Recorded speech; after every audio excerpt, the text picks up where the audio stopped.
first thing to do is prop up the deck lid so it doesn't keep falling down on your head.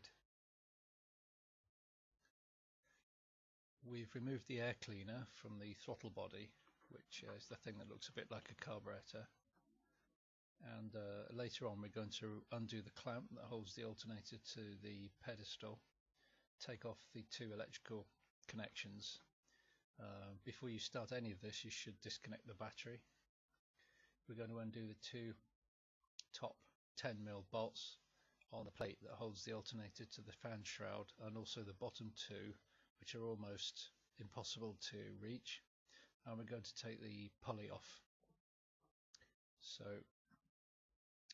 to begin with, we're going to take the fan belt pulley off, which drives the alternator from the crank. On generator cars, there's a hole in the pulley you can put a screwdriver through, which would lock it into the case of the generator.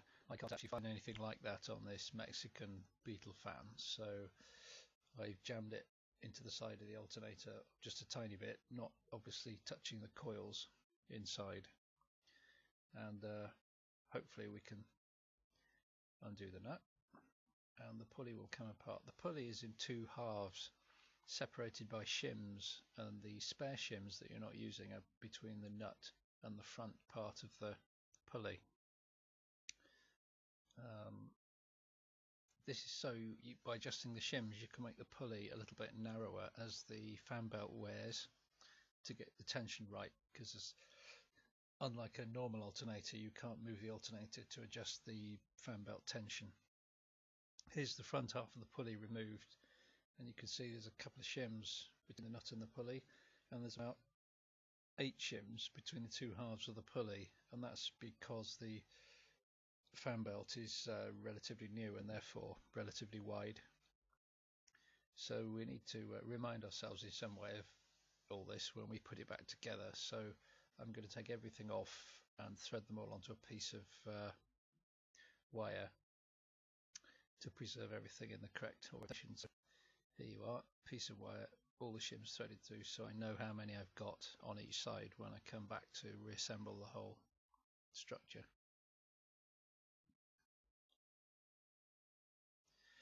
So this is the back half of the pulley. That should just slide off. You can see that the shaft, if you like, that it's mounted on has two big flats on it. They will take a 90mm spanner, which will become useful later on.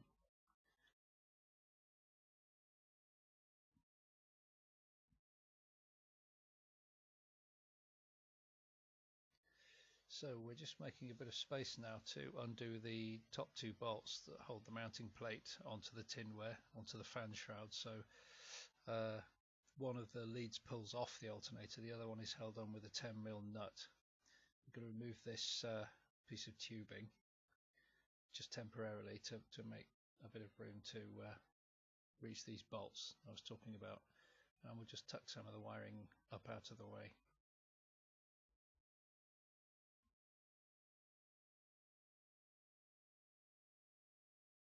So these are the top two bolts that we're going to attempt to remove.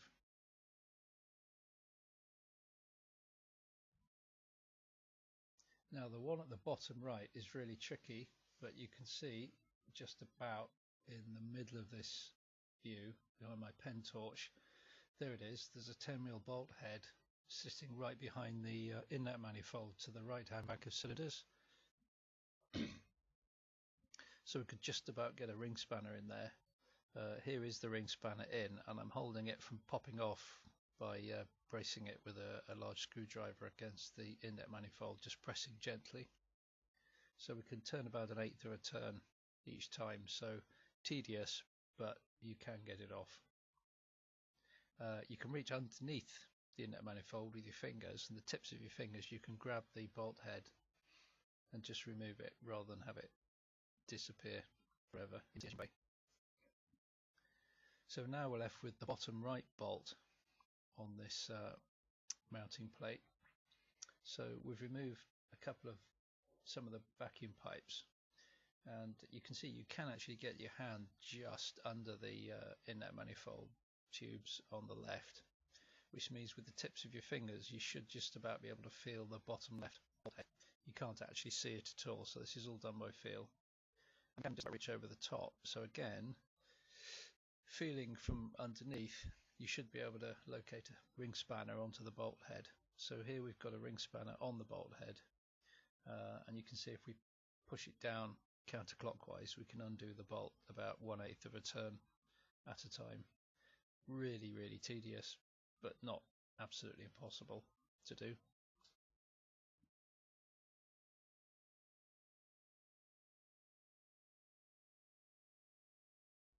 Here's the bolt.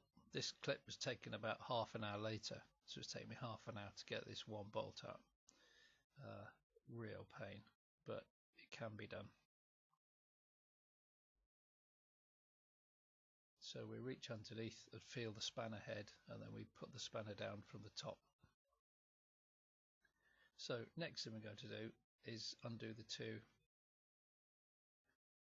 top bolts in a minute, but first of all we've got to get the fan off from the back of the alternator. So there's a huge nut in the middle of the fan, and it's in front of the fan housing, between the housing and the bulkhead. If it was down that gap, if you reach down with a 36mm socket, which is a big socket, you can put it onto the nut, and the bar that sticks out from the side of the socket is located against part of the bodywork, and I've actually taped it on there to keep it from falling off.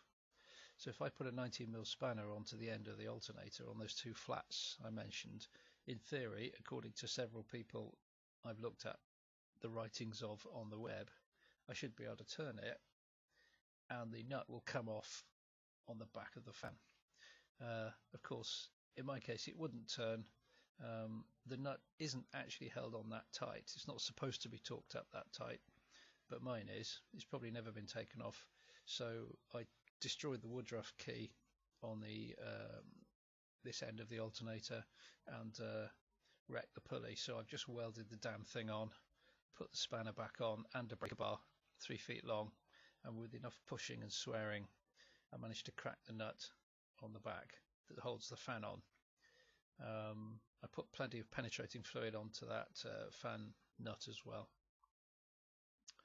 so just as well I don't need the alternator anymore, and you don't have to send it back as an exchange item.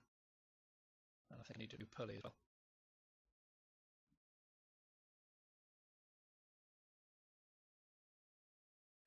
So we've loosened the nut on the back that holds the fan on, so by turning the pulley end of the alternator you can actually in effect undo the nut.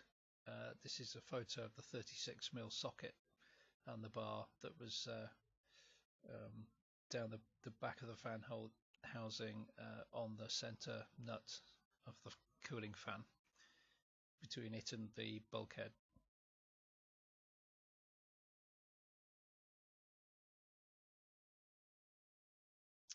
This is the nut taken off the cooling fan. I say this is all done by touch. You just reach down basically in the gap between the bulkhead and the tinware. There's a big nut and there's a big washer with a kind of oval hole in it, so you need to keep those safe for later. So what's next? We're going to undo the clamp that holds the alternator to the pedestal. That's not too hard, and the two top 10mm bolts on the mounting plate to the tinware. So they were loosened earlier, so they shouldn't be too difficult to get out.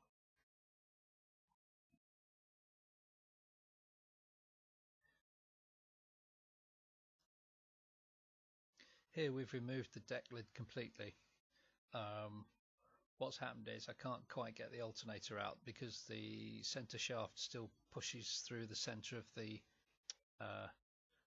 fan, so I need a bit more play. So what some people say you should do is lift the tinware up slightly. So on the right there's a 10mm bolt head, with a washer on it that you need to loosen but not take out completely. There's another one on the left side of the fan shroud, and if you loosen them you can lift the fan shroud up vertically, and that just makes everything a little bit more accessible, gives you a little bit more room to move everything.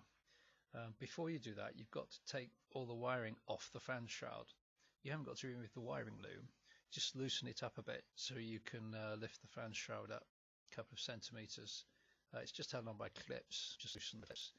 Check all connectors. Check there's enough play to allow the fan shroud to be lifted 2 or 3 centimeters. So here I've loosened those bolts, the one each side, and the fan shroud is loose. We need to lift it up vertically because there's an oil cooler sticking up inside it vertically, which we don't want to damage. So don't bend it forwards, for example, towards you, or try and push it away from you.